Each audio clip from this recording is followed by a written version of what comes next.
ഇവിടെയാണ് നമ്മൾ മനസ്സിലാക്കേണ്ടത്, നമുക്ക് ദൈവത്തിൽ നിന്ന് ഇന്ന് നമ്മൾ ഈ പ്രാർത്ഥനയും കാര്യങ്ങളും എല്ലാം ചെയ്തിട്ടും പലപ്പോഴും നമ്മുടെ ജീവിതത്തിൽ നമ്മുടെ അനുദിന കാര്യങ്ങളൊന്നും നടക്കുന്നില്ലെന്നുള്ളതാണ് തമാശ. കാരണം ദൈവത്തിൽ നിന്ന് നമുക്ക് എന്തെങ്കിലും ലഭിക്കണമെന്നുണ്ടെങ്കിൽ ഒരു കറൻസി, നമുക്ക് ഈ ലോകത്ത് എന്തെങ്കിലും ലഭിക്കണമെങ്കിൽ നമുക്കൊരു കറൻസി ആവശ്യം. ഇതുപോലെ സ്വർഗത്തിൽ നമുക്ക് എന്തെങ്കിലും ലഭിക്കണമെന്നുണ്ടെങ്കിൽ നമുക്ക് വേണ്ട ഒരു കറൻസിയാണ് വിശ്വാസം, ദൈവത്തിലുള്ള വിശ്വാസം.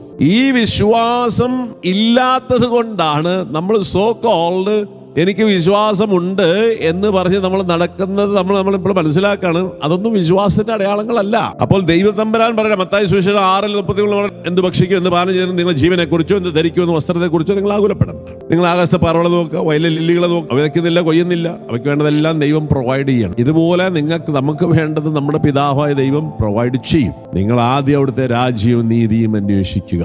അപ്പൊ നമ്മൾ ഒരു അധ്വാനമുണ്ട്. നമ്മുടെ അധ്വാനം ഈ ദൈവത്തിന്റെ ഹിതം നിറവേറ്റുവാനുള്ളൊരു അധ്വാനം.